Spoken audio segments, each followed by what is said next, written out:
Yeah, let's go early. All right, let's go early. Good morning, everyone. The Wednesday, March 6, 2024, regular meeting of the Nags Head Board of Commissioners is hereby called to order.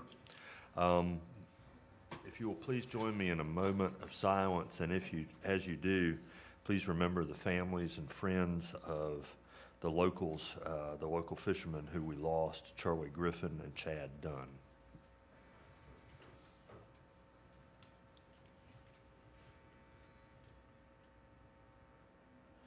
Now, if you'll stand as you're able and join me in the Pledge of Allegiance.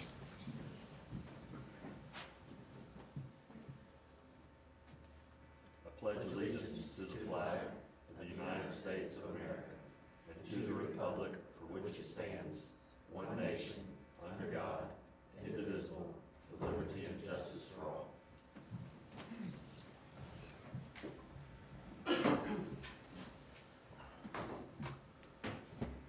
Next item on our agenda is the adoption of the agenda, and a motion would be in order. So moved. Second. I have a motion and a second. All in favor signify by saying aye. Aye. Aye. Opposed? Thank you. The next item on our agenda are some recognitions, and we will start with Chief Hale. Good morning, Mr. Mayor and Commissioners. I'm here before you today to introduce one of our newer officers to the department, Dylan Berry. Dylan was born in Elizabeth City and raised in Manteo, graduating from Manteo High School as well. He started his law enforcement career with the Dare County Sheriff's Office and then went on to Marine Patrol. Even though Dylan loved being on the water, he realized his law enforcement career was better with traffic enforcement on a patrol level and joined our agency in December. He has finished FTO and he's quickly adapted to our agency standards. Dylan is very motivated and he enjoys working traffic. Dylan and his wife, Lauren, reside in Manteo with their large animal family of 3 canines, a horse, 2 ducks, 8 chickens, and a rooster. He enjoys being on a boat with his wife and relaxing doing yard work in his off time. Dylan, we're glad to have you here and look forward to a long career with you. Congratulations.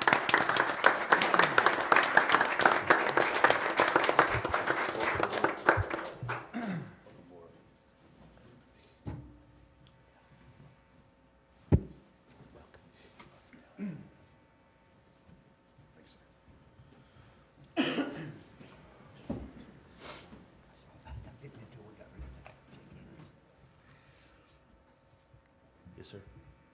Continue with Chief Hale. All right. Good morning again. I'm here before you to introduce our newest officer to the department, Delania Nafakas, or Didi as we call her. Delania was born in Sofia, Bulgaria, but moved to the Outer Banks in 2007 as a J1 student working in Kerala. Cool. Didi has always wanted to be in law enforcement, and she put herself through BLET at COA in 2019 and started with KDH after she graduated. She resided in Nags Head for over 5 years and had recently moved to Currituck County. Dee Dee has finished her FTO as well and is adapting to our agency standards. She is highly motivated and looks forward to having a long career with our agency. Dee Dee has a 16-month-old little boy that she enjoys spending time with on her days off. We're glad to have Dee Dee here and look forward to her long career. Welcome aboard.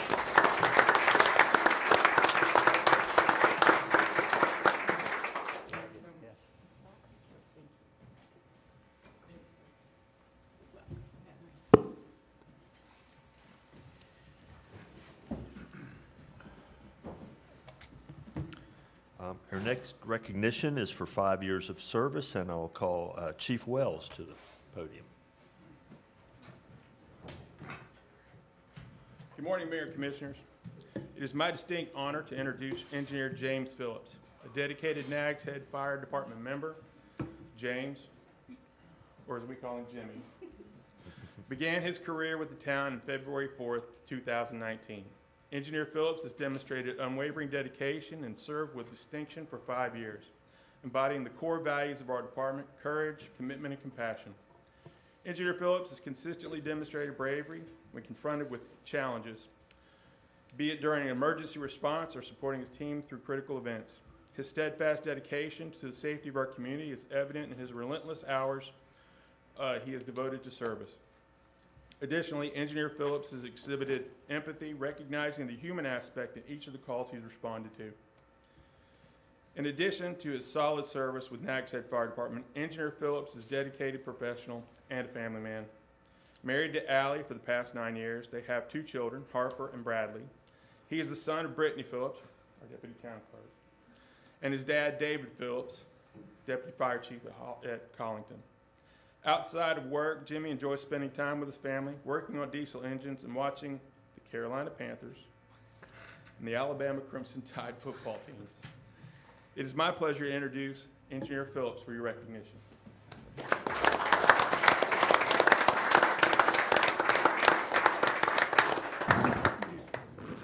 Appreciate you. Thank you, sir.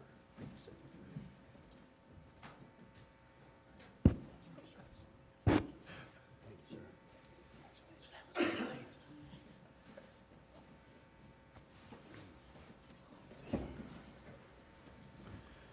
Thank you. We really appreciate our employees who achieve these years of service and appreciate their dedication to the town of Nags Head.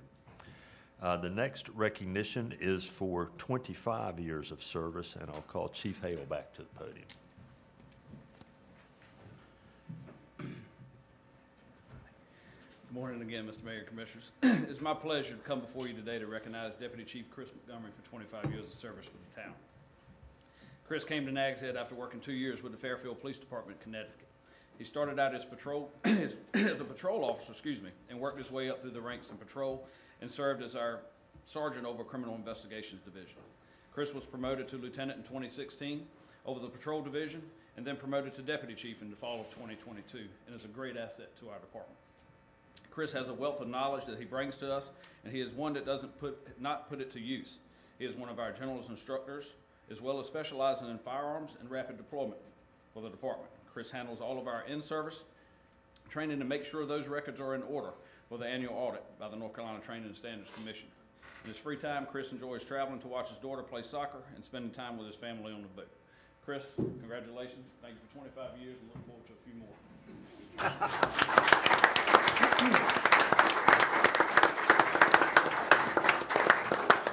Appreciate all your years. Yes, sir. Thank you very much, sir.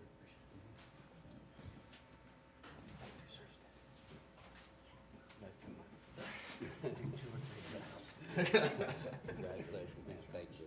I'm going to ask Chris to stay up and ask the board to come around for a presentation.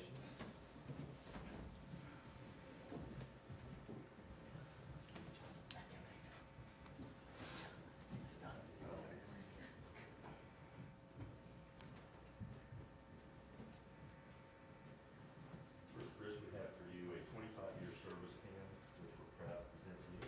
We appreciate everyone as you spent like a long time since you left my neighborhood. You lived there for a long time. We really miss you there, but we really appreciate that. Thank you very much. We also have for you a certificate of appreciation, which reads in part that the Nags Head Board of Commissioners express their deepest gratitude for your steadfast leadership, selfless sacrifice, and tireless efforts in maintaining public safety, and extend its best wishes for continued success and many more productive years with the town. And please convey our thanks to your family as well, because I know an officer does not do this alone. Thank you. Appreciate it.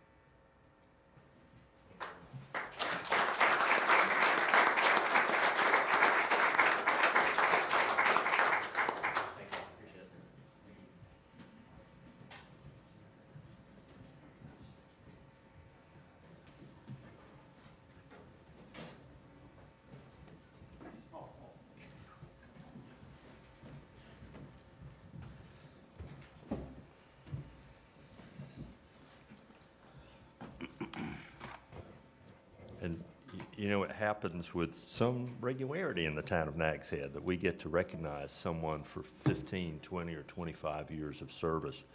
I think that speaks to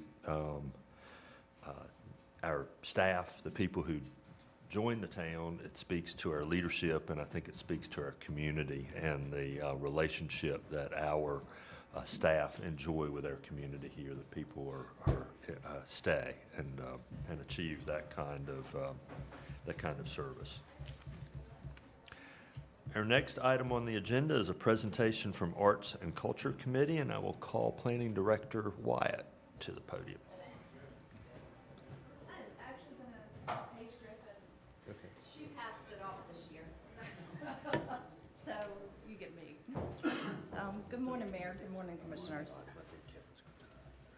We are in our 7th season, and this year we decided to, instead of, in previous years, we've looked back at a review of what we've done. However, this year we decided to do a comparison and also look forward to tell you what we're hoping for 2024. We can start with that slide. Yes, ma'am. Thank you. So we started with this slide because this is kind of what started the activities at Dowdy Park. If you remember when we did the survey back in 2017, one of the components that our neighboring people and community wanted was a market.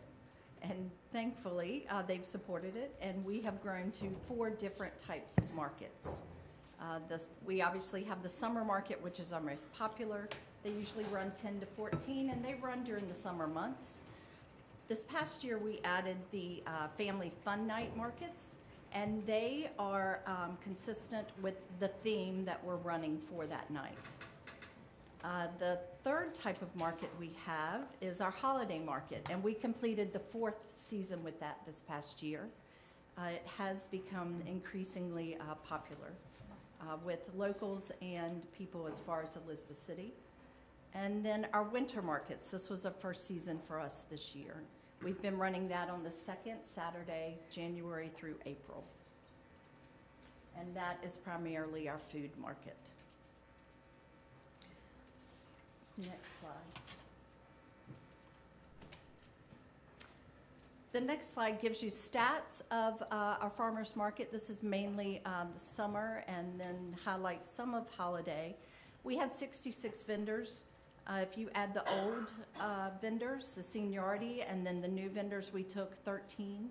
13 make up 50 of the 66 vendors were perishables, consumables, plants, soap makers, farmers, producers, kombucha, all consumable items. And the vendors continue to come to us from a 75-mile radius as far as Swan Quarter. The highest week was July 4th, and we had over 1,000 visitors that day. We typically don't have that much. It's usually in the 650 range, but that was a big market. And ironically, this year, the 4th is going to fall on a Thursday, so we'll have a 4th of July market. Interesting enough, this tells you how much the community has rallied around it. We spent little to no monies on advertising for this market. We use Facebook, we use Instagram. We did do an online newspaper, but other than that, it is word of mouth and then posters posted throughout the town. The summer fees generated $15,840 in our vendor fees alone. Looking forward, oh, this is some of the pictures of some of our new vendors. I will take a minute and highlight right here. We'll talk about it later in this presentation, but on the bottom middle slide is Outer Banks Health. They were one of our partners. We have several sponsorships that we partnered with this year. One of the interesting things that Outer Banks Health decided to do was, it was called Eat the Rainbow. It was their campaign. They took the produce that the farmers had that week, or what was in season and fresh. They created healthy recipes and then had the samples, and then also gave out cards. And that was very successful for them and for us. We would have people coming each week to look to see what the new recipe was. Luckily, we are going to partner with them again this year. They've decided to sign up with us again as far as a sponsor. So we're very appreciative of that. Looking forward to 2024 is the next slide. We are driven by the school calendar. And so our dates are already pretty much set, June 13th through August 15th. They do run 9 to 1. So it gives us 10 markets, and it has become, excuse me, super challenging to maintain a manageable number of new vendors while also being loyal to those that have seniority. And so that's something that the Arts and Cultural Committee have been looking at last year and this year, and are considering a couple different options. One of them is setting aside a number of new slots for vendors that are coming in, so we don't leave anyone out. The next slide is one of our most popular Next to Markets events as far as running during the summer. It's our summer concert series. Last year we had 10 bands scheduled. In 2023 we were able to host 9 of them. The one that canceled last year is actually performing for us this year. Thankfully they were a local band. We do, of the 10 to 12 bands that we have, we try and stay locally here for at least half of them, and then reach outside the area for others, giving our local community the dollars for sure. In 2024, some of the bands have expressed that they are able to provide their own sound, and so that frees up some of our monies. And also our sponsorships have increased in the concert series, and so that alone has helped us. This year, we're looking at probably 10 to 12 again this year. The highlight in this picture is definitely the 82nd Airborne Military Band. That crowd drew 750 people, and it was a fabulous night. When I talked to them again this year, they are not allowed to come every year, so we're on their docket for next year already, 2025. And this year we hope to have Rhythm and Blues come to us, another military band, just not as large. The Family Fun Nights were new for us last year, and what we did was we created a theme, if you will. We partnered with SPCA, we partnered with the Master Gardeners, we worked with the fire department and the police department to create a back-to-school kids night, and have those plans for this year, as well as growing it into more activities within that themed night. Some of the activities, you'll see the horses, which is the Corolla Wild Horse Fun. They are bringing a documentary. Riptide, the horse, will actually be in attendance as well. We are working with storytellers from, one is from DC, one is from Richmond. They will come at different times, June through August, and talk everything from sea animals to ocean safety, those type things. So continuing to grow this program, it is very well received. Being last year, I think our lowest number was 175 people. Our highest was right at 325. So community definitely rallied around this. The holiday markets, we grew out of COVID 4 years ago when we needed to be outside, and the Arts and Culture Committee brainstormed a way for us to continue to be outside and sell and produce. And so this is what came from that. This year we had 78 vendors. We had 3 Saturday markets and then 1 evening. The generated funds from this were $6,500. And this continues to grow. And we will do this again next year, which I think is close to the next slide. We are working on the application process for this next year. For the holiday markets, we will continue with the tree lighting and the candy cane hunt this year as well. We are not getting a lot of feedback from the town decorating contest. So the Arts and Cultural Committee are looking at other ways to involve the community with that, residential and business. And while I'm talking about them, I want to highlight Peggy Saporito and Molly Vaughn that are here today. They serve as part of the committee members, and I just want to say a thank you to them because I am just the facilitator. They are the brains behind what I do. And so thank you to both of you for being here this morning. I appreciate you.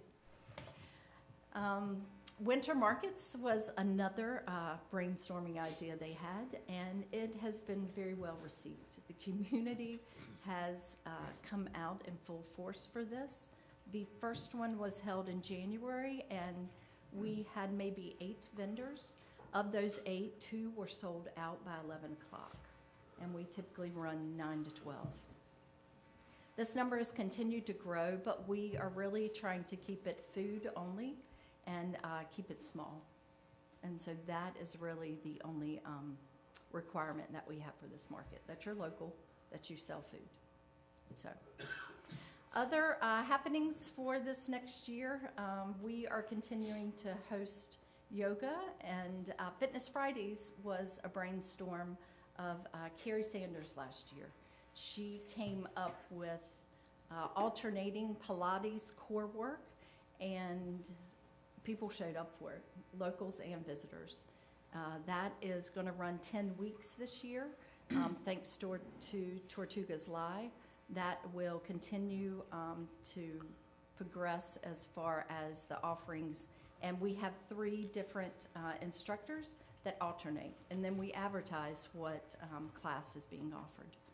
Coastal Carolina Vacations and Sales has picked up yoga again this year for their sponsorship. We are looking at possibly showing movies at Barn Street, just for a more intimate setting as opposed to Dowdy Park. Dowdy Park is wonderful, but sometimes when we're showing movies, there's so much activity, even with the speakers. It's loud, it's hard, it's loud, but it's also hard to hear. So the committee, again, chose to look at Barn Street. We have set the screen up. Jeremy Russell, who's not here today, he was instrumental in helping me select the movie equipment, getting the screen. He's also on our board and was instrumental, so thanks to him for that. And it looks like it will work, so we'll just advertise both of those places. We are continuing with our Art Mask project. 2 of the newest artists are Jackie and Kate. Kate has a finesse, for lack of a better word, in shore life, birds, animals. And Jackie is surfers, and so they both are working on those and should be completed by this summer. So we're excited for those. The next initiative that the Arts and Cultural Committee have come up with, this was a brainchild of Molly Vaughn, and she is interested in the public art project of making pedestrian safety initiative. You actually color crosswalks, and it is proven to slow down traffic. You can see the to our right top picture. That's some of the creation that has been in some of the crosswalks. Because we are trying not to deal with DOT at this moment and not going to the beach road, we are planning Bonnet and Wrightsville Avenue crosswalk. And so that's where we're going to start this initiative. Hoping to work with Nags Head Elementary students, but definitely will work with local artists. The bottom picture is Chris Wheeler's rendition of some graphics for our paint and skate. This is another, these are our 2 big projects for this next year with the Arts and Cultural Committee. And he has come up with several renderings that he feels like would be appropriate for the skate park, and then also trying to come up with a mural where the local kids can be involved. And so that's our plans for this fall, once we get through our main season of summer. The other, on the left-hand side bottom, you will see a loom. I believe Sam Brown came up with this, and she is interested, because of the conservatory next door, into a loom of weaving. And you think, well, what are you going to weave? But the great thing is it comes from nature. It could be trash, it could be flowers, it could be sprigs from a tree, a different type of tree. And so this is another one of the things we're looking at for this next fall. And then we're participating again in Artrageous, which is, they're in their 35th year. So we're happy to participate with that. It is held at Dowdy Park. The town does provide some support for that, but more importantly, Arts and Cultural Committee has a booth, and they are there participating and having fun for the day. Sponsorships. We've been so very blessed. Last year was the first time that we decided to do this, and I'm not a salesperson, but we had great response as far as that goes. So I was very appreciative of those who allowed us to take a chance. Those people, it was Stan White, Coastal Vacation Sales and Rentals, Ann Cabell Baum, and who am I missing? OBX Health. So those were our 4 last year. We anticipate this year about 5,500 for this 2024 season. We are adding to the mix Tortugas Lie and Booty Treats, and anybody else who contacts me before we get to summer. But it's building that sense of community and being involved in partnerships that provide these programs. And so for that, we are grateful. The next slide is a big thank you. And I was tallying up hours last night of volunteers alone. We had almost 100 hours in volunteer, and they came from 4 people. It was Mary Kelly, Peggy Saporito, Betty White, and Kelly Greider. 100 hours. That's a lot of hours just in volunteerism, and that is huge to the vendors, to the activities that they are participating in, to the people that come and visit our town and Dowdy Park, and to the locals. And I cannot say enough about the work that they do. They're knowledgeable, and they are just so helpful. So appreciative of those ladies. And we'll always take more if anybody's watching. But the other thank you is to you for allowing us to continue to grow this program, and for the Arts and Cultural Committee. To fire and police, I will say, I have never been told no, knock on wood, but they are very receptive. They are very receptive to what we are trying to do in providing support and to also being present.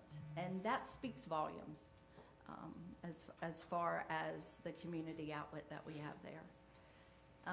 This just talks more about our partners and also to the community. And one of the things I wanted to end today with was a letter from a mother.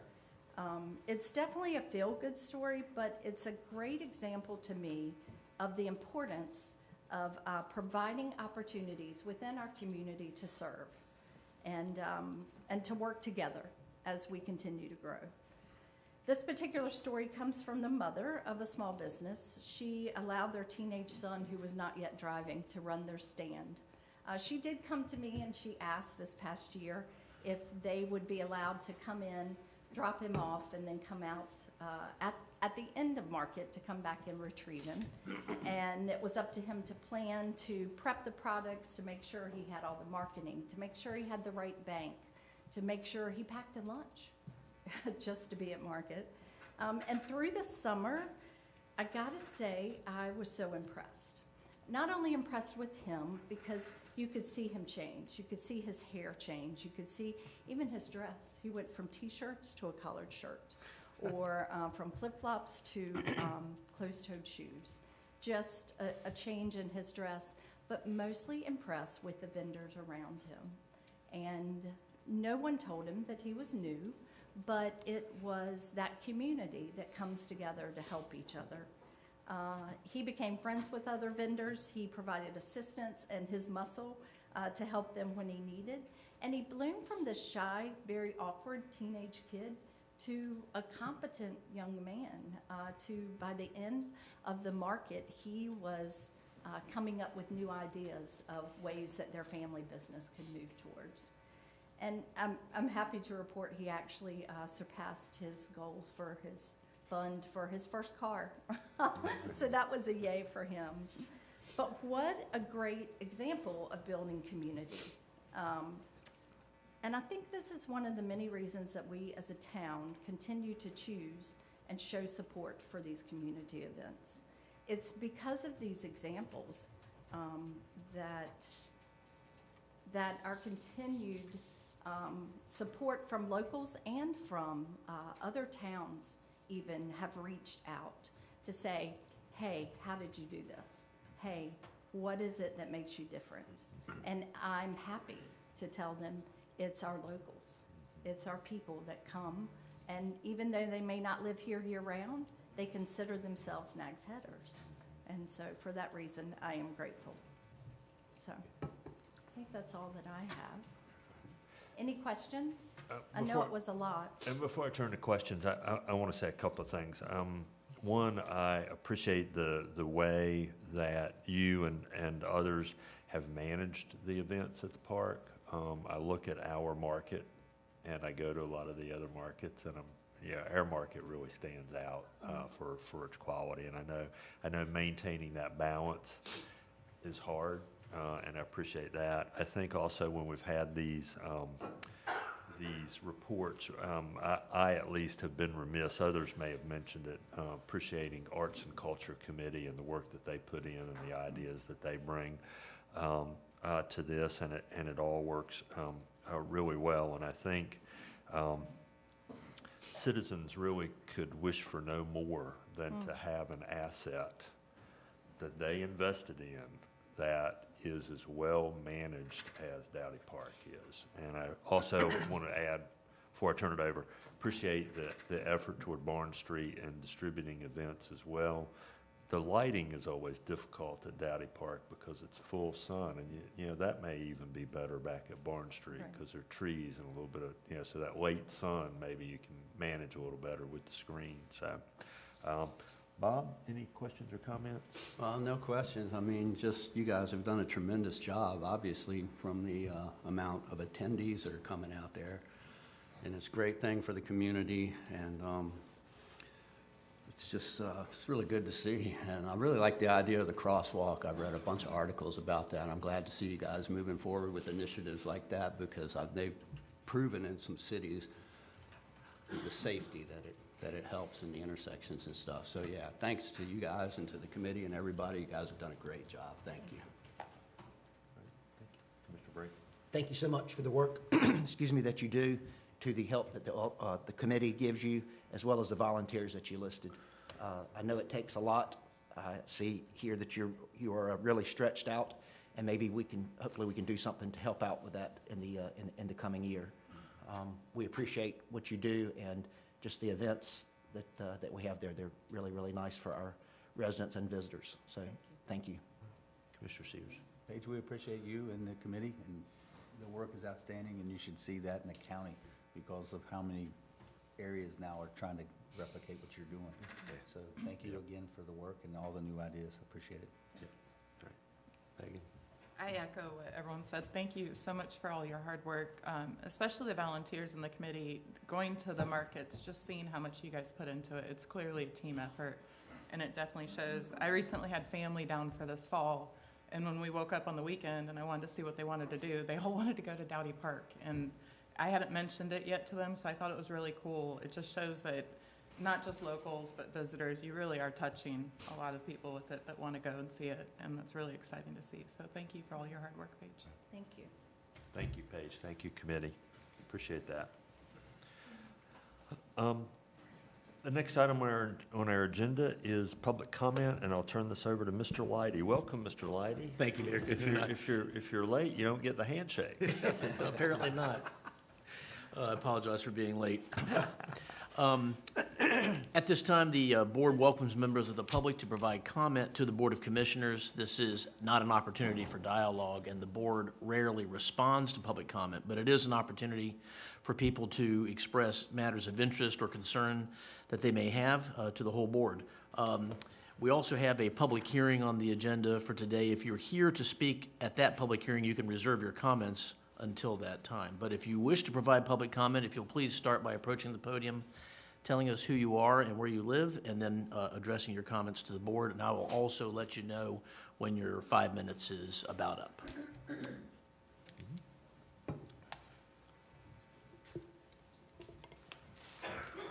Thank you very much. Good morning, Mayor, Commissioners, and guests. My name is Debbie Swick, and I reside in Southern Shores, although I love Nags Head. Daddy lives in Nags Head. I am the creator of Ban Balloon Releases in North Carolina. I hope you have all received and reviewed my proposal.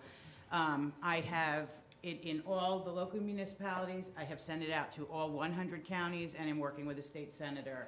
Kind of proud and kind of disappointed all at the same time. I am the first person to bring this to the state senate. It's kind of, I thought maybe it would have been done years ago because there are other states that are absolutely working on this, but it is a much necessary item, not only for our environment, but for wildlife, both of which I cannot stand litter, as you can see.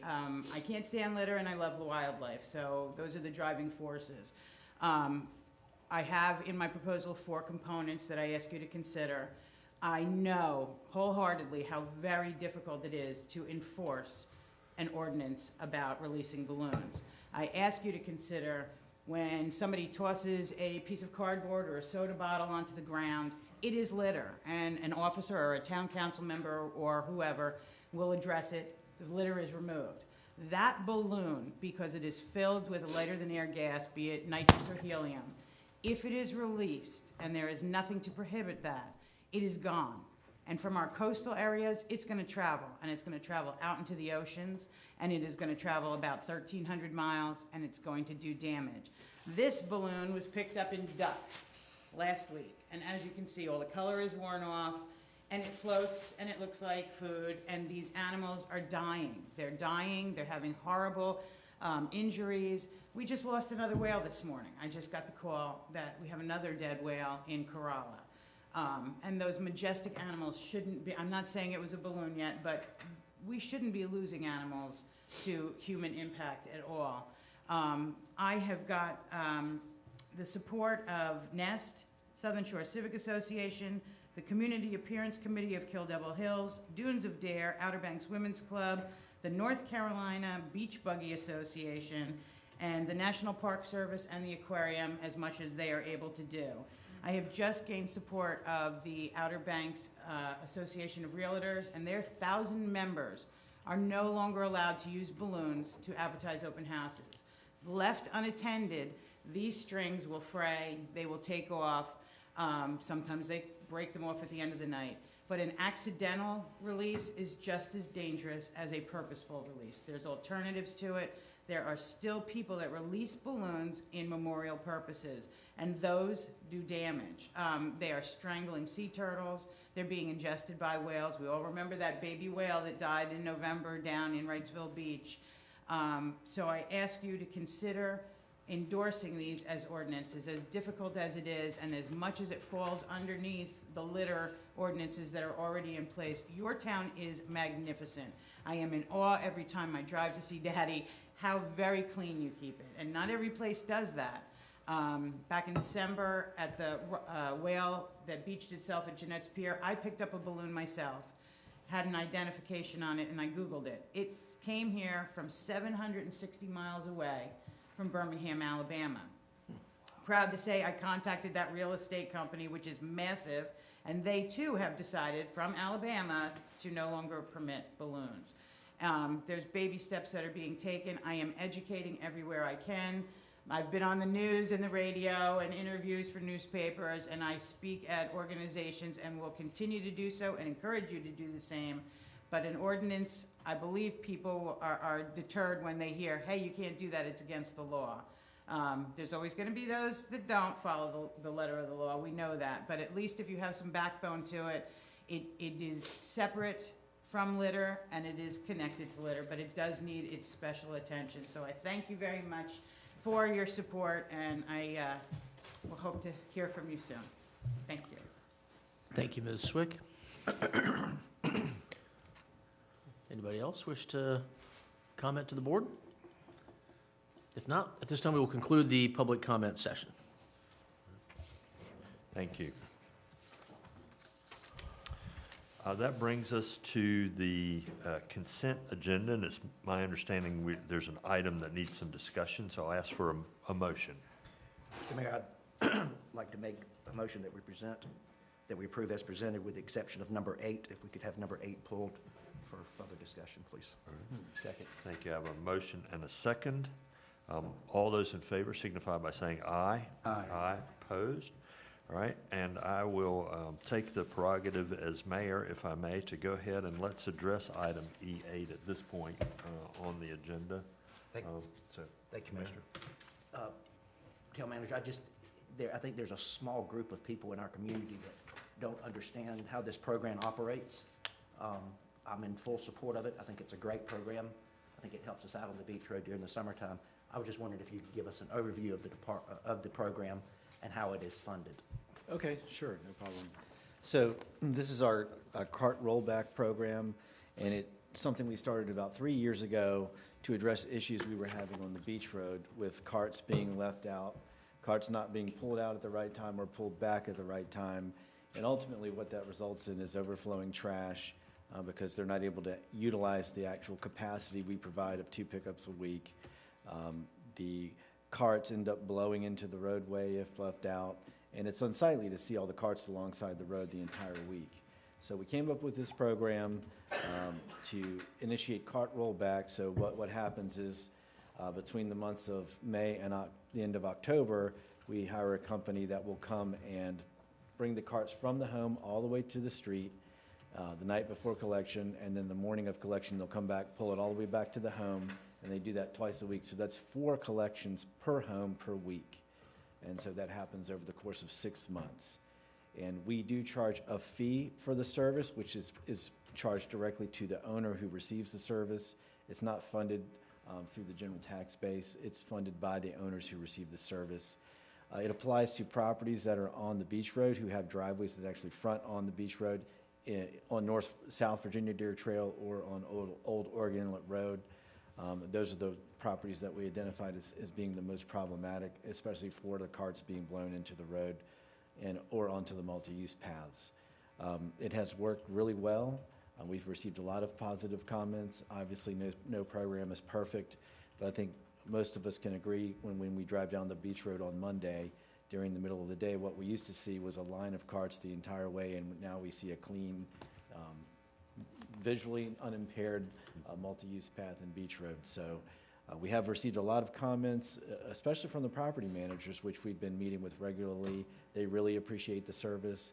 It sort of takes a burden off of them to have to deal with these issues. And so we've been doing it for 3 years. The company we've been working with had a 3-year contract. Actually, it was a 1-year contract. We've re-executed for 3 years.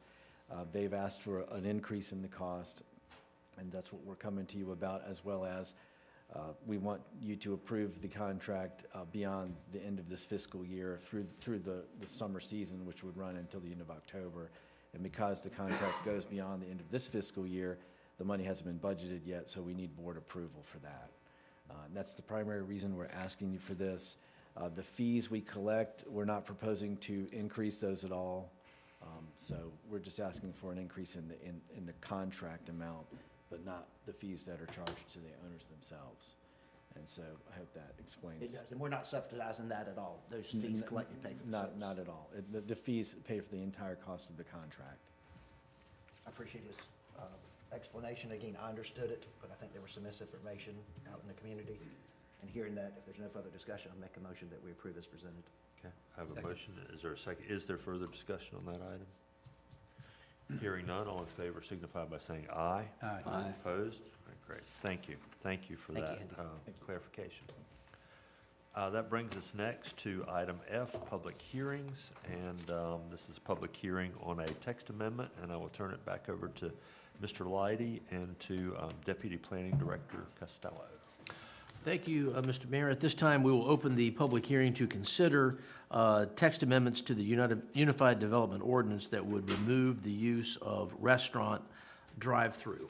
And we'll begin with the presentation of the staff's analysis provided by the Planning Director, Joe Costello. Thank you. Good morning, Mayor. Good morning, Commissioners.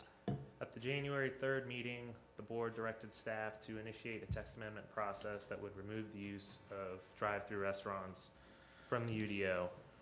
Staff believes that the proposed text amendment before you reflects the board's guidance.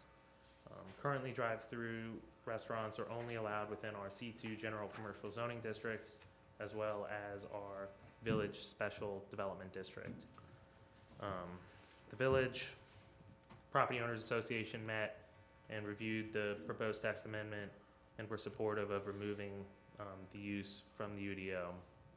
During the Planning Board's January 19th meeting, they unanimously recommended that we move forward with removing the use of drive-through restaurant from the UDO.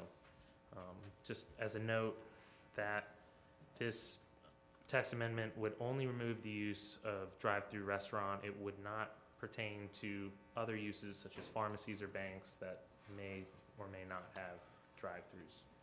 I'm happy to answer any questions you may have. That's all I have for you. Does the board have any questions for Joe? All right. Thank you very much. Thank you. Does anybody wish to speak on or regarding this proposed text amendment? Does the board wish to receive any other information about this before you deliberate? If not, we will now conclude the public hearing on this proposed text amendment. All right. Thank you, John. And we can either start this with a motion or comments from board members. If someone's interested in making a motion and then discussion, that would be in order.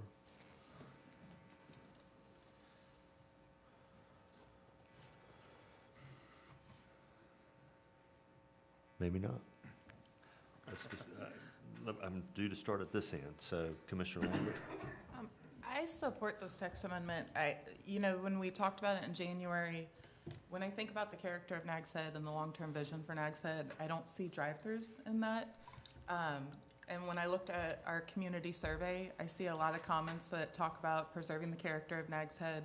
I see a lot of comments about no overdevelopment of Nags Head. I see concerns about traffic, and I really see a community that aligns and supports our land use plan. So I support this text amendment because I think it brings our UDO closer to our land use plan. Okay, great, thank you. Commissioner Sears? No, I don't have a comment. Okay, Commissioner Brinkley? Comments. Thank you. Bob? My mind hasn't changed from last month. I still support it. So Okay. that's really all I have to say about it. I agree with Commissioner Lambert. All right, very good. In which case now, having done that, I think a motion would now be in order. I'll make a motion to approve this text amendment. Okay, thank you. Is there a second? I'll second it. We have a motion and a second. In the further discussion, I'm going to explain my vote because last month or a couple of months ago, I was the lone vote to support a text amendment that would have allowed drive-throughs in shopping centers as one of the uses in shopping centers. And I did that. So a speaker said that I was presenting false equivalences in my defense of that position. What I was trying to point out were some real but nonsensical inequivalences in the ordinance, because every property around that shopping center could have built a drive-through despite the land use plan, but the shopping center could not. And but I am aware, having sat through many of the discussions through the development of the land use plan and then the UDO, that Nags Head does have this bias against drive-throughs. And so my intent, and it is not inconsistent, at least not in my mind, is to support this ordinance. So if there's no further discussion, then all of those in favor signify by saying aye. Aye. Aye. Opposed? Thank you.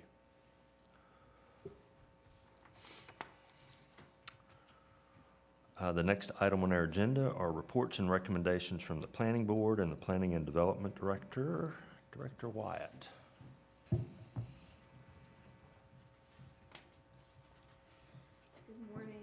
you, Mayor and Commissioners. I believe I'll be pretty brief this morning with our updates. So the Planning Board, at their last meeting on February 20th, they looked at a couple of text amendments. One of those was an amendment to allow the conversion of transient hotel units to be converted to long-term rental. Planning boards looked at this a couple times. In talking with the applicant, we seem to be coming to a consensus on what a good set of regulations would look like. And so that's going to be public hearing at your April meeting, so you'll be seeing that soon. There was also a presentation of a text amendment that would prohibit driving over or parking on septic systems when they're adjacent to a drive aisle or driveway. And the conversations were positive, they were favorable of the amendment, but we did note that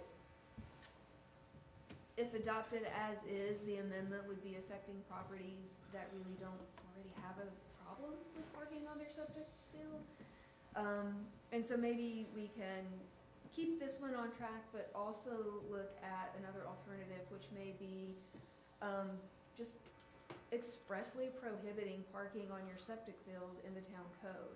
So it's not as proactive as dealing with it up front, but when we notice it, we can issue the violation, and then the property owner would then have to go through the process. So, I just wanted to bring that to your attention. What was presented at the planning board and what has had a favorable recommendation is obviously a good ordinance, but it may affect people within the community that don't necessarily deserve to be impacted. So we'll continue to look at that and bring that back to you likely in April as well.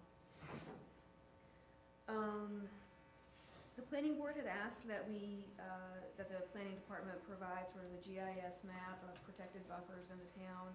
So this was our NCDOT enhancement plannings as well as what we require to be preserved as part of a subdivision plat approval. So Joe Costello, Deputy Planning Director, did do that, presented that, and it was very well received. Board of Adjustment, we did have a appeal that the Board of Adjustment heard at their February 8th meeting. This dealt with an accessory structure being utilized as a second dwelling unit. They did uphold the staff's determination to issue the notice of violation, but they did say that we have some terminology in our code that should likely be revised, talking about accessory structures versus ADUs and that type of thing. So I know part of our strategic plan is we were looking at drafting an ADU ordinance with a menu of options for consideration, and I think revising those definitions would be part of that. So I think we're already in the process of doing that. Already updated on septic health. The Estuarine Shoreline Management Plan, we're obviously moving ahead with some grants there, which will be discussed at an upcoming budget workshop later on today. As far as the EV action plan and our level 2 chargers, things are moving ahead really quickly with this. We've contracted with Low Wire Technologies to do the purchase of the equipment, install the equipment, run the electrical, and they've already pulled permits and are planning to get underway with that soon. Sand relocation due management. As of the beginning of March, $262,500 have been allocated from the cost share program, and we have about 180 applications out there. And we just had a great update from Paige on Dowdy Park. So have nothing more to say about that. So happy to answer any questions if you have any. Just real quick, I got Yes. a text message from an audience member, not here, but they can't hear you. If you could, they I'm were so saying sorry. that, I'm sorry, just I wanted to bring that. Thank you. Thank you. Commissioner Sanders, No, I don't have any questions. Thank you. Thank you. Commissioner Brinkley. Thank you for the update. Sorry to No. interrupt, but I thank you. apologize. Thank you. Commissioner Hey, Sears. great work. You guys are staying extremely busy, and we appreciate it. Thank you. And Commissioner? Comments, thank you for your hard work. Great. All right, thank you, Kelly. Thank you so much. Appreciate it. Thank you. That brings us to old business, items tabled from our previous meeting, and this would be appointments to a multifamily ordinance working group, and I will turn it to Manager Gorman. Thank you, Mayor.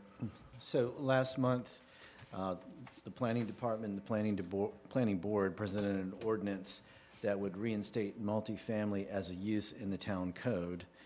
The board held a public hearing and received numerous public comments on that ordinance, as well as comments from other groups submitted in writing.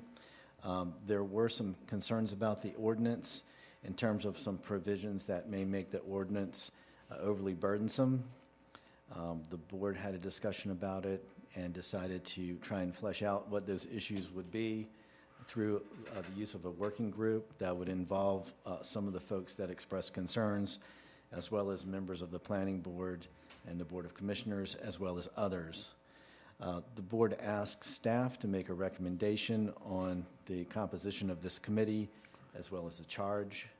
And so that's what we have for you here today. What we had suggested was a group consisting of 2 members of the Board of Commissioners, 2 members of the Planning Board, 1 town resident, a town business owner, and 2 individuals representing the Dare County Home Builders and/or the Outer Banks Association of Realtors. The Planning Board has suggested 2 of its members for consideration, Meade Gwynn and Molly Harrison. And then I guess it would be up to the board to determine the other members from the community.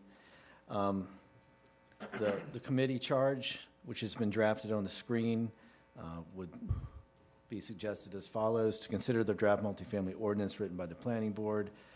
So basically, I think the intent here is to not start from scratch, but look at the ordinance and maybe tweak some of the provisions or modify things as suggested by new information learned by the committee. To preserve the intent of the ordinance, which speaks to what I just said, obviously to protect the character of Nags Head, and to provide new alternatives for workforce and long-term housing without increasing the stock of short-term rentals. So I believe this jives with what the board said last month. You know, they want this ordinance to be able to accomplish something, and so they want something that people can actually respond to and construct a project. Third, to evaluate conditions or standards which would render such projects unfeasible due to financing, construction, configuration, or management, and then to suggest additional measures that would achieve the aforementioned goals. And obviously, the group could bring in other subject matter experts to provide information on some of these topics. The suggested time frame would be about 3 months, so around the June time frame. And that's what we have for you today. All right, thank you, Andy. Before we get to any of the nomination steps, do any board members have any questions for Andy? All right, then I think the first thing that I would do is ask that the board affirm the planning board nominations for Meade Gwynn and Molly Harrison. So if I could get a motion to that effect. Second. I have a motion and a second. Any discussion? Hearing none, all in favor signify by saying aye. Aye. Opposed? All right, thank you. Next would be appropriate, I think, to name two members of the Board of Commissioners. And if someone has a nomination for that, that would Mayor, be I would one. like to nominate Commissioner Lambert and Commissioner Brinkley for that position. All right, thank you. Second. I have a second. Any further discussion on that? Hearing none, all in favor by signify by saying aye. Aye. Opposed? All right, thank you. The next item would be a town resident. We have had expressed interest, and I would ask that someone. I know there's been one email that we all got from a gentleman, Basil. Is that Basil was there anybody Belches. else? There's not. I'd make a motion that we appoint him. Second. All right, we have a motion and a second to appoint Basil Belches to the committee. Is there any discussion? Hearing none, all in favor signify by saying aye. Aye. Opposed? All right, thank you. The next item would be to nominate a business owner from the community. Mayor, I'd like to nominate business owner Chris Greening. He owns and operates TW's Bait and Tackle for the last so many years since Terry Stewart sold I'd like to make a motion that he be appointed to the Okay. committee. All right, I have a motion and a second for that. I think if there's, is there discussion on that? That's what I would ask. All right. Hearing none, all in favor signify by saying aye. Aye. Opposed? All right, thank you. The next would be, you know, there's a couple of ways to do this. 2 individuals representing the Dare County Home Builders Association and/or Outer Banks Association of Realtors. That is a total of 2, so that the committee is 8. And those representatives are here in the audience. So I would ask if they themselves, or if they have designees that they would recommend appointment to the committee. Okay, all right, thank you. Donna? Okay, all right, thank you. Then I believe a motion would be in order to nominate Donna and Duke to the committee as representatives of their respective organizations. So moved. Second. I have a motion and a second. Any further discussion? Hearing none, all in favor signify by saying aye. Aye. Aye. Opposed? All right, thank you. Can I just ask a question for clarification? These are the members. Yes. But the members can invite people to come in from the communities, such as Commissioner Lambert suggested, a banking or financial person to talk about. Other business leaders, they can invite anybody they want to that they think that informs them. So if it's other business representatives of the community who may be involved in housing their employees, if it is builders from the community, if it is banking, finance, home associations, anybody they want that can answer the questions to resolve their charge, which when we approve, basically having made the nominations, I would suggest that a motion to approve the recommendation of staff, including the charge and the schedule, would be in order. So, and then they can do whatever they need to do. I'll make that motion. Will there be a chairman or a facilitator?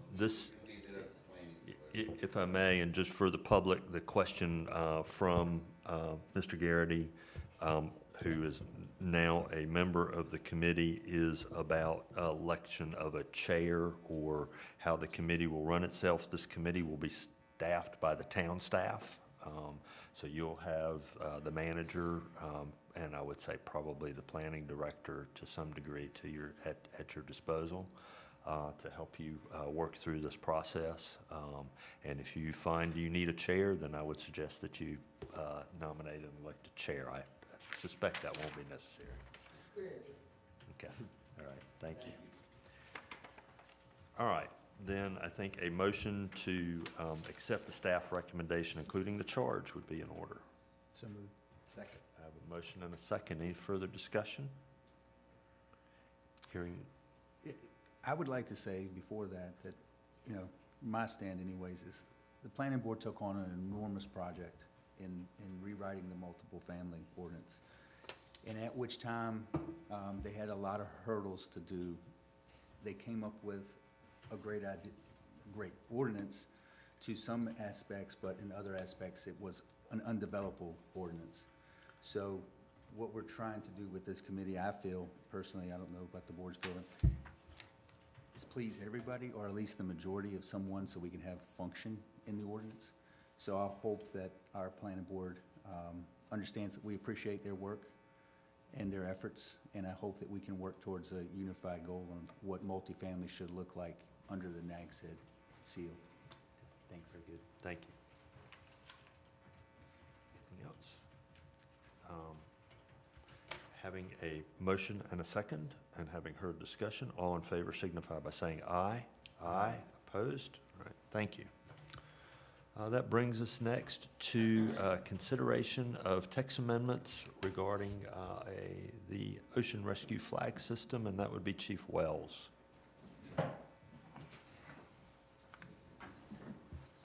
Good morning again, Mayor and Commissioners. At your last meeting, Ocean Rescue Captain Chad Motts presented to you an overview of our ocean rescue programs.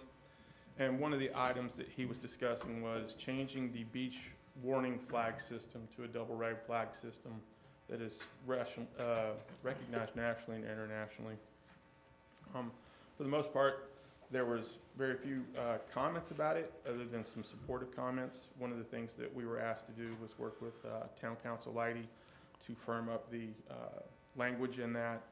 When you look at the section, the Town Code Section 8.2, one of the two biggest changes were the use of the word town manager or or their designee, and then down on the third sentence, during such periods which swimming is prohibited, and after reasonable notice given to the public, to include posting of signs on lifeguard stands and double red flags at the public access to the Atlantic Ocean. Swimming in the Atlantic Ocean shall be unlawful.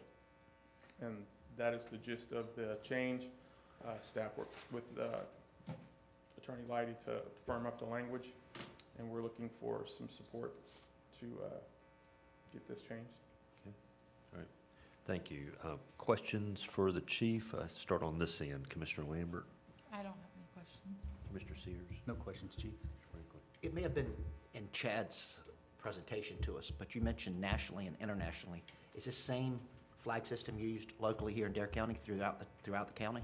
I understand that there are a couple of departments that are actually going to it. I believe Chad spoke about Kitty Hawk and National Park Service. Thank you. No questions, thank you. All right, thank you. Hearing no, if that being the end of the comments, I think it would be appropriate, a motion would be in order. Make a motion to present as, or approve as presented. Thank you. Is there a second? Second. A motion and a second. All in favor signify by saying aye. Aye. Aye. Opposed? All right. Thank you, Chief. Thank you, sir. Appreciate that. That brings us to new business, which would be committee reports. And I will start down here with Commissioner Sanders. Nothing new this month, thank you. Great. Thank you.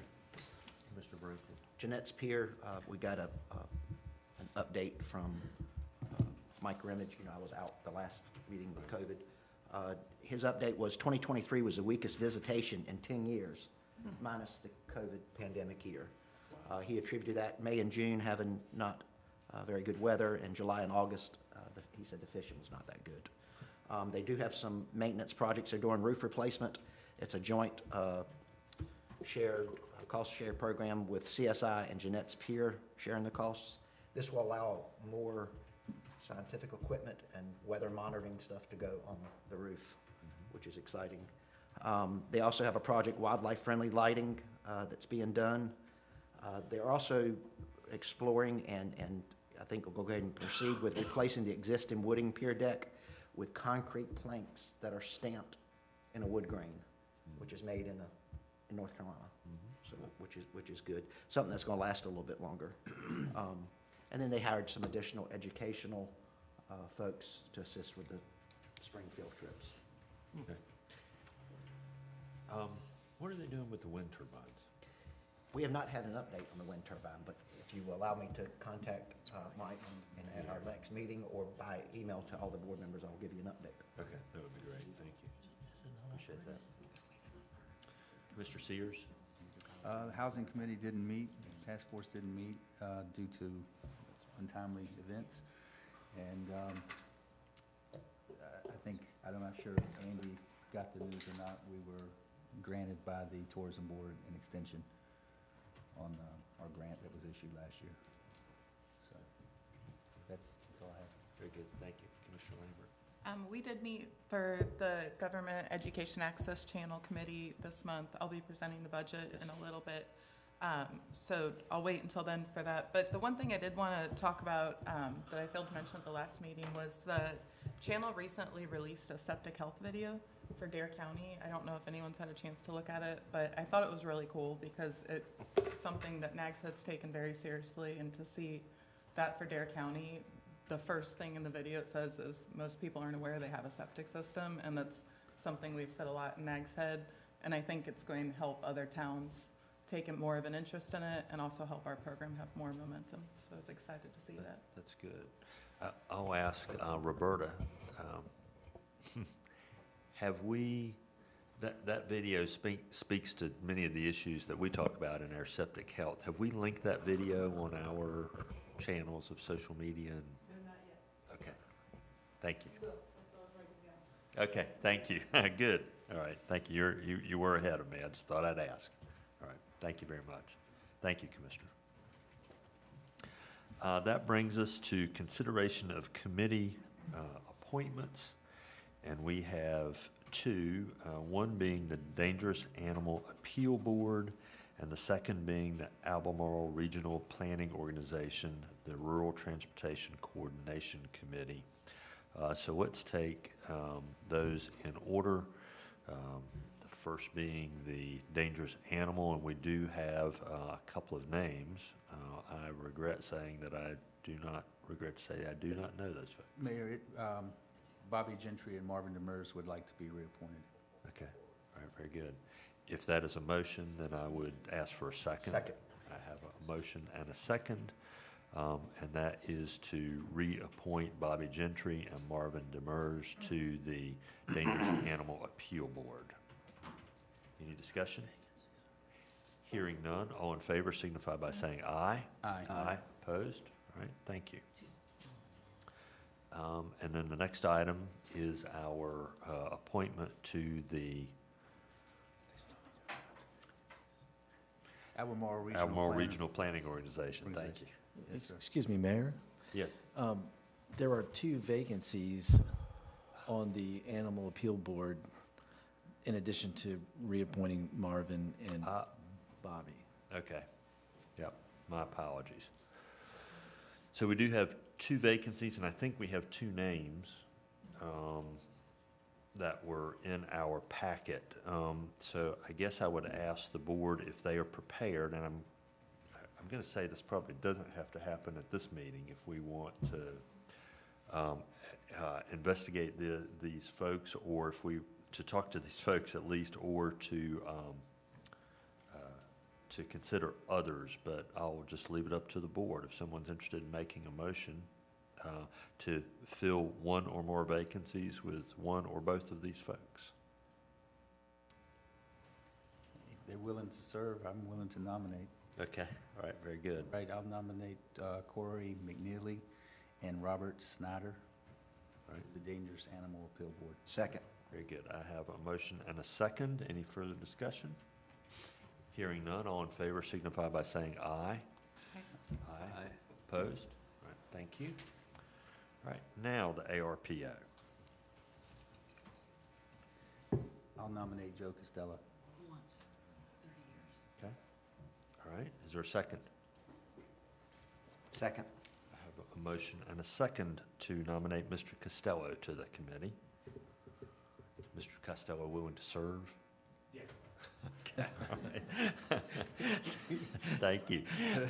If there's no further discussion, then all those in favor signify by saying aye. Aye. Opposed? All right, thank you. That brings us to consideration of a revised residential recycling contract, and Ms. Miller.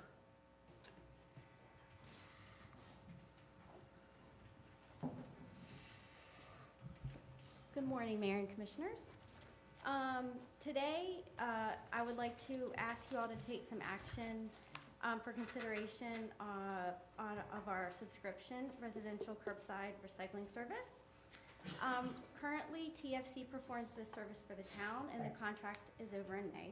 So we solicited an RFQ for people to submit proposals to receive an exclusive franchise per ordinance for a 3-year residential curbside subscription-based recycling collection service in the town. And this also includes town properties. You can see in the memo the criteria that we had asked for. We received one responsive bid, and that was from TFC to continue that service with them. There was a price increase. The price is $19.85 per month. And with that, we would need an ordinance change. So today I would be asking consideration to approve the contract, consideration to revise the ordinance, And we would also like guidance on if the board would like to change the current town subsidy, which is $5 a month. And if you have any other questions, that is what we would be bringing to you today. Amy, how many subscriptions do they have? I think we have roughly 900. In any other county, or any other town in the county using this service? As far as I know, Duck does, but I don't think it's a voluntary subscription service. I think it's a service the town provides. Do we know what Duck pays? I think it is, We did get their contract, and since it's a town-wide service, they, the contract is based on a cost per subscriber, and they have the service once a week from May 1 to October 30th. And then for the rest of the year, they have the service twice a month. And there's a different rate per household for the two different time frames. They pay roughly $7.30 per household for the once a week collection, and then about $5.70 per household for the twice a month collection. So it's substantially cheaper per household, and that's just a fact of they're providing the service to roughly 2,400 homes. So that as the number of homes goes up, the cost goes down. And so since we only have about 885 subscribers, we just don't benefit from that economies of scale. What day do they get delivered, or do they get picked up? I believe it's on Monday. Duck? Monday.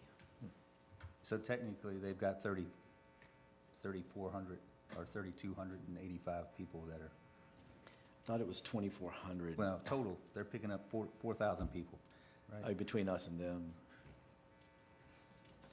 Yeah, roughly. So if they're picking it all up on the same day, then why are we paying twice as much? They got a truck here doing the same work. I mean, personally, I'd like to negotiate that down, and if it has to be one day a week instead of four times a month, if it has to be twice a month, like on their schedule, I would be more willing to do that. I don't know that our recycling tons equal one day a week, 4 times a month, 52 weeks a year. Well,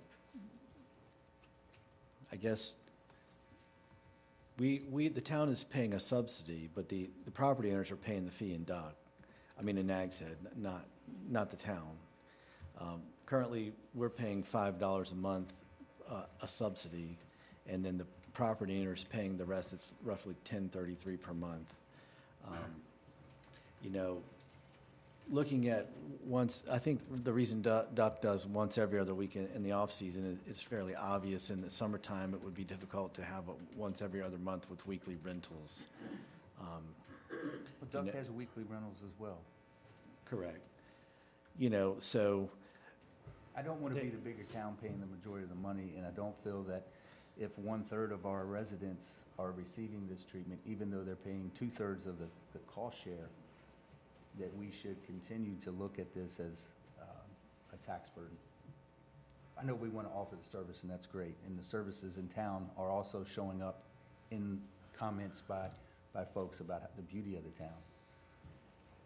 But somewhere, we're being charged 2 to 3 times as much for somebody who's already here to pick up an extra 850, 885 cans. So mathematically, we're subsidizing the town of Duck, if you wanted to look at it from my angle. Well, you know, one of the interesting things we were looking at, you know, I know you asked me this question, and we got their contract and took a look at it. And if you look at the number of properties in Duck and the rates they're charged, it ends up being about $200,000 in total for the contract. If you look at what they're proposing for their rate and the number of subscribers in Nags Head, it's almost exactly the same amount. That's my point. You're here already. And so I think that that's intentional. You know, I think that what it reflects is that they're going to make their money no matter how many subscribers we have.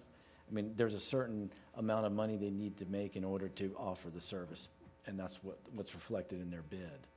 And so, you know, I think one of the things that we could be looking at is if we reduced it to a certain extent, they may not be willing to provide the service because it just doesn't make sense for them, to come down here with drivers and trucks and do that. And I think that's being reflected in the bid. We don't have a lot of bidders offering this to us. And that's because we require a letter that basically states that it has to be recycled material. Well, that's the purpose of the contract. That is the purpose of the contract. So, I mean, we could continue to do this recycling program, feel good, do the right thing, bump it up the percentage that you're requesting, or we can renegotiate with them. They're here, they're doing the work. I mean, I would like to have that as an option instead of just spending, although frivolously, a very little amount in comparison to the big budget item. But if that happens now, 3 years from now, they're gonna be asking for the same thing, and then 3 years from then. So what happens if, let's say, I don't wanna pay the extra $5 a month, and I drop, now where your subscription's 600 instead of 9 or 885? I mean, is the town picking up the other to continue to do it in good faith? I'm just throwing those options out there. I think that, yes, it's small, and the contract doesn't end until May, and we have 2 months to negotiate this. I understand. Yep. What would be appropriate now? Tabling it, if the consensus is to do that, to ask the manager to renegotiate, or? Well, let me ask the staff, let me ask Amy and Andy about the timing. If we come back, do we have a mid-month meeting on the schedule? Not for March. Then, if we tabled this until April and made a decision then, is that enough time, basically, to give them notice that we are continuing on this contract? We would have to ask them. If you have to have a mid-month to determine it, you can have a mid-month to determine it. Okay. And I would also like you to discuss the speed in which these trucks travel down the residential streets. I get a lot of complaints from their speed. Okay. My wife has complained about their speed. So a mid-month meeting would be the 20th. And I hear this concern, and it's reasonable for us to investigate this.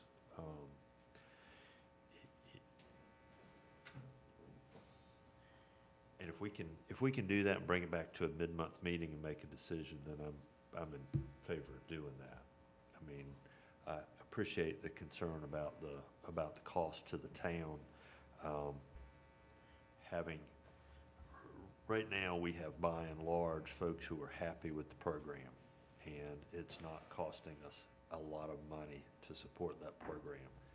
Having sat here through the discussions about trash days and recycling days, I am really reluctant to open that very far. But yes, I think a 2 weeks of investigation and bring it back before us, I think is fine. Okay. So let me ask. I mean, yeah, I'm not saying that we won't end up approving it, but. Yeah, I'm not saying that either. But I'm I just think we saying need to do our due diligence just for the other taxpayers, just, no, it's not a lot of money in the grand scheme, but still, it's their money. Okay. Commissioner Sanders? I'm fine with that. I mean, I do use the service, and I do know that my recycling can is full every week. So if it went to twice a month, I'd be doing some driving around to recycle stuff. So. I get that. I would. That's great to hear. I mean, I use the service too, and it's not out every week. Yeah. So, and I know others, I mean, that's the reason they drive so fast down the street, is they're picking 1 can a street instead of, some weeks they pick up 6 cans on that same street. Well, I wonder what the cost would be if the town picked it up. I mean, if you got more subscribers, would it bring the cost down too? So it's another option. I mean, there are options. Well, one of the things we could ask them, because this subscription is done with each individual customer, would they be willing to offer a subscription option for twice a month and allow the subscriber to decide what they prefer?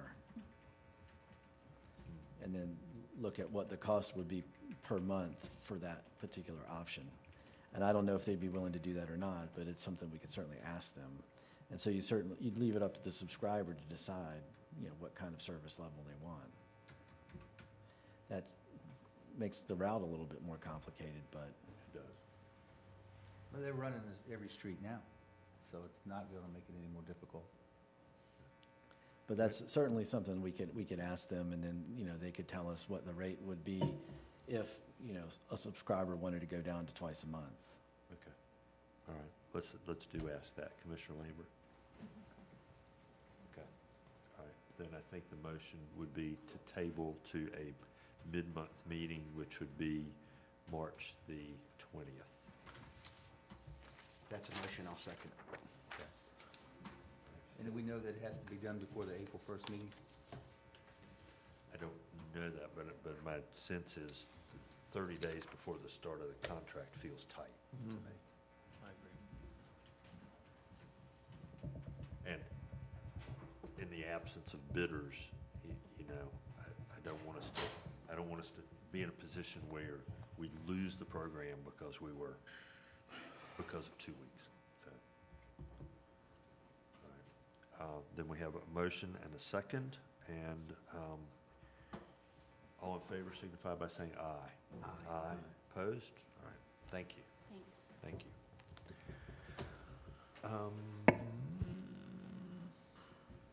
That would bring us to items from the town attorney. Mr. Leidy? Mr. Mayor, I have nothing to present at this time. I do know that we have a request for a closed session to discuss a property acquisition later on the agenda. I'll go ahead and broach this. Do we still need that closed session?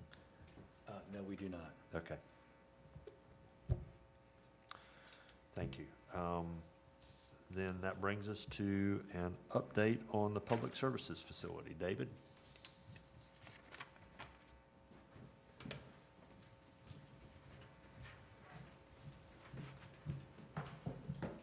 Good morning, Mayor and Commissioners. So up on the screen, I've got an overview of our new public services complex. This is very similar to what's been presented in previous months. We've got it color-coded to depict the various buildings that are currently under vertical construction. Those are shown in the bluish-purple color. The orange color represents some of the more recently completed site work, and the green color just represents some preliminary site grading that has taken place. This plan bisects South Lark Avenue. So on the right-hand part of the screen is the administration building. On the left-hand side are the remaining buildings, which are comprised of the fleet facilities and sanitation building, the vehicle storage building, the equipment building, and the administration building. So similar to past months, we're just going to show some of the progress that has been made over the past 30 days. This is where we were last month with the administration building.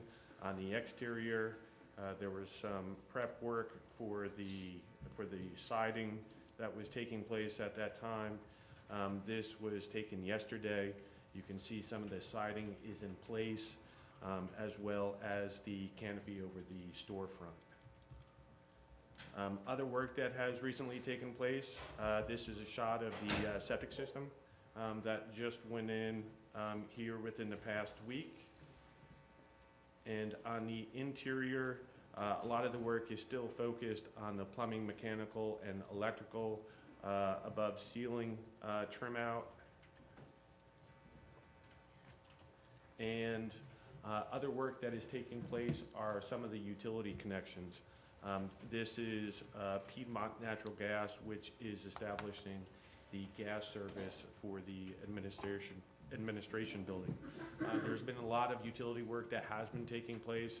Not only have we had Piedmont up there, but we've had Dominion to go ahead and start running their cables, as well as some of the other utility companies for telephone and communication lines. Progressing over here to the left-hand side of the screen, this is our largest building, the Fleet Facilities and Sanitation Building. This is where we were last month. And you can see right here, this is the main entrance. They have placed the brick there along the storefront. On the inside, they still are working on the plumbing, mechanical, and electrical rough-in work. And this is one of the bays over on the facilities maintenance side. You can see that they've installed the fire sprinkler plumbing here most recently. Going back to the west, we have the equipment building. This is where we were last month. And this month, there's been some preparatory work to go ahead and put the siding there at the top of the wall, and on the interior, crews were busy going ahead and painting the interior walls, as well as some of the other internal elements. One building that there was not progress on last month, that we've recently seen some progress, is the vehicle storage building. And so this is a picture that was taken recently. They've started the foundation work and are getting ready to go ahead and start installing the metal building components. This is a view that is taken from the northeast corner looking back towards the west. And so we've got progress that has started on that building. What we've seen is because of that, there's been a lot of compression there within the site as far as vehicles being able to circulate and park in that area. And then lastly, this is the water distribution building, which is up in the northwest corner of the site. This is where we were last month. And from the interior perspective, the sheetrock had just gone up this month. We've got the siding going up, some of the garage doors. And on the interior, we've seen the primer and first base coat go up, and so we're starting to see a finished product there. With regards to schedule, the schedule, this is a tiered schedule for occupancy of the buildings. The administration building, we're looking at a late April occupancy for that building. That will be followed shortly thereafter by the water distribution building, which is only going to be about a week or two behind for occupancy. Then for the largest building, which is the fleet facilities and sanitation building, we're looking at probably a mid to late June occupation of that building around that same time frame. The equipment building, that will be ready to go. And then lastly, the vehicle storage building, which just recently got under construction, we're looking at occupation in the October time frame. Lastly, I wanted to go ahead and thank the board for coming out last month. And I've got a picture here up on the screen that we had taken. As you can see, it was a cold day out that day, but just wanted to thank all the board members for coming out and supporting the Public Services Project. So I'll be glad to answer any questions you have. All right, any questions for David? Comments? No questions, but I really did enjoy the tour. We've enjoyed the updates, but seeing it in person was a whole different experience, and just the amount of work and all the work that you guys have put in, but watching everyone, they were very busy while we were there too, and it's really exciting to see it in person. Yes, thank you. Commissioner Sears, you should go take a tour. Yeah, I will. I'll get to it. It's impressive. Do you have an Thank you for the ETA, David? Sorry. Do you have an ETA on total completion of everything? On total completion, we're looking at the October-November timeframe. Thanks. Very good, thank you. Thanks, David. All right, thank you. Appreciate it.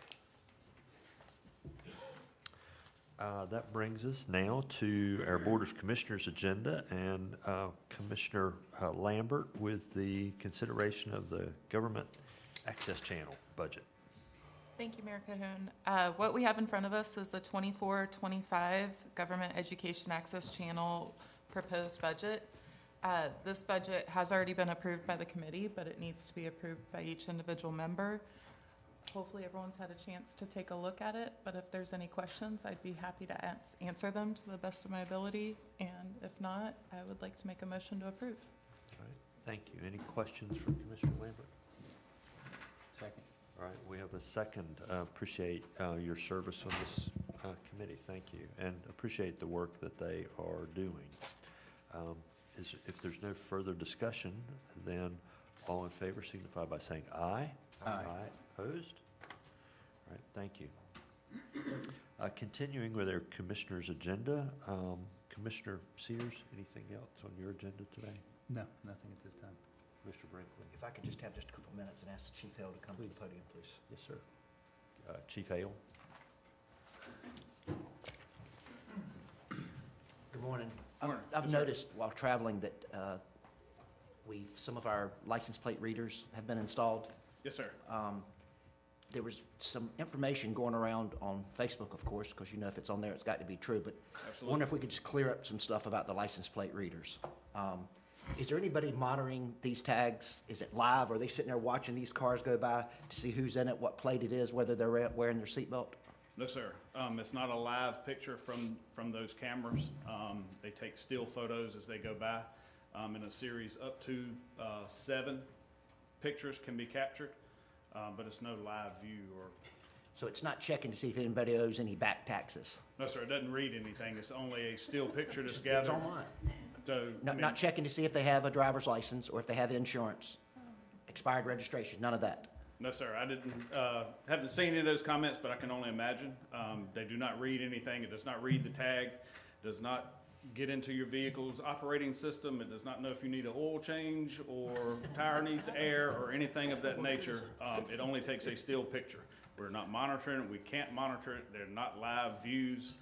We have to have a case number or have an active investigation going on where we're looking for something to go in there. Now, we do, right now, being that we've been up and running for maybe 2.5 weeks with the first 2. We have 10 of 12 that are installed and active right now.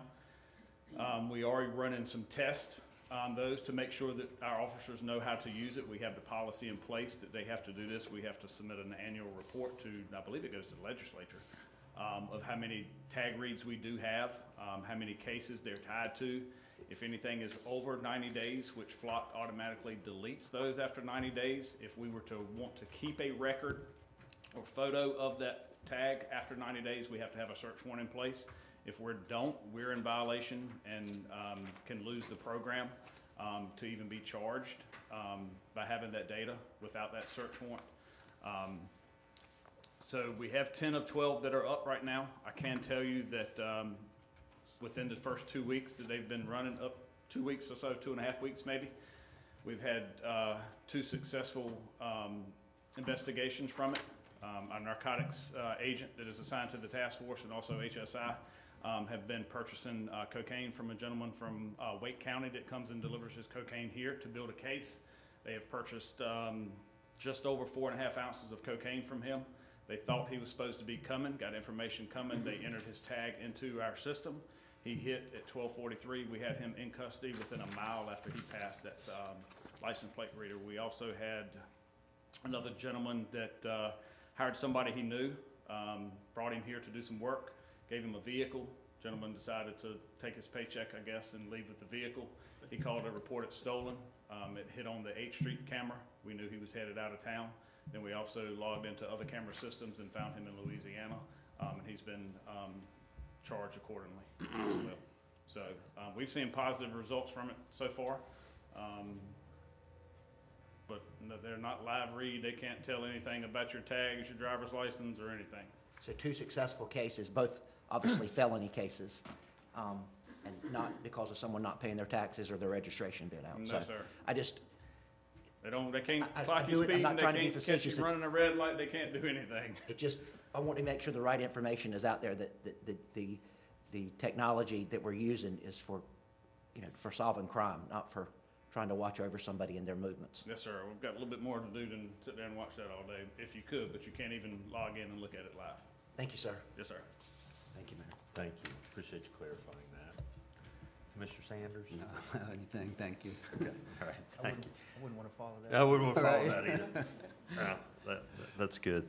And thank you, Commissioner Brinkley, because, Yes. there's just so much junk out there in the world, and sometimes you just really do have to take it head on and address it, and so I appreciate that. Mayor Cohen, I had Yes. one item that I did forget to bring up with our government education. At our last meeting, it was mentioned, Duck is currently doing, they're looking for the winged horses. They're doing a documentary on the winged horses in the Outer Banks, and they're trying to do research on their own, but they're also asking for anyone that knows of any winged horses in their neighborhoods or businesses to reach out to Kay Nickens and Duck, because they'd like to include them in the documentary as well. There's a lot of history with these horses they found, and I mentioned possibly bringing up at this meeting, and the rest of the commissioners bringing up at their meetings as well. Okay. So anyone that knows of a horse or has a horse, if they could reach out to Kay Nickens and Duck, she would love to hear about it. Okay, very good, we'll do that. I know there's one or two on the beach, at houses A on lot. the beach road, so. And Nags Head. So, yeah, well, thank you, appreciate that.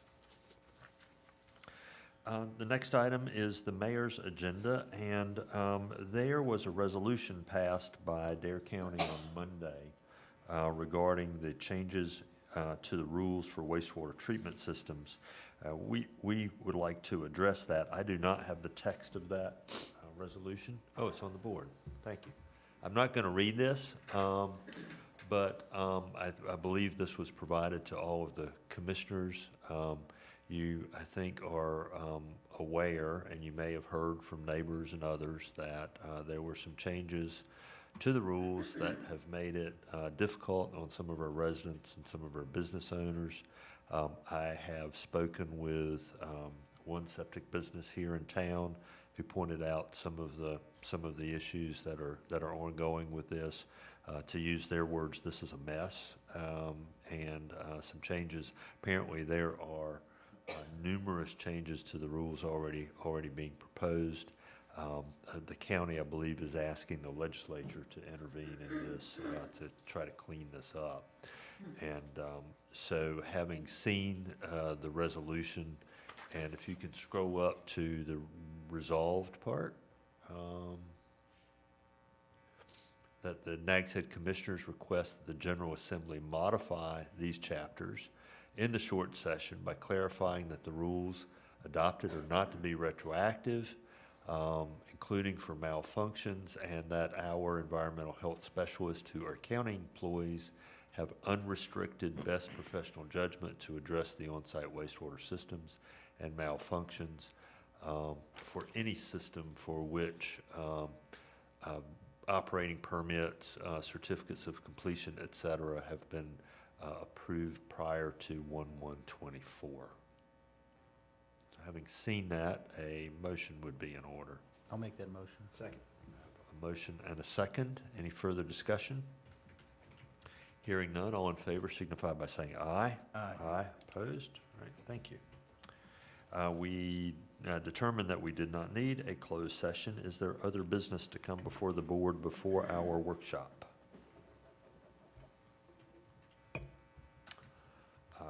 Hearing none, then we would recess, I believe, since we are going to have a subsequent meeting. So we are first going to recess to our 24-25 budget workshop, and furthermore to a mid-month meeting at 9 a.m. on March the 20th. That is a motion. Second. I have a motion and a second. All in favor signify by saying aye. Aye. Opposed? All right, thank you. The board is in recess.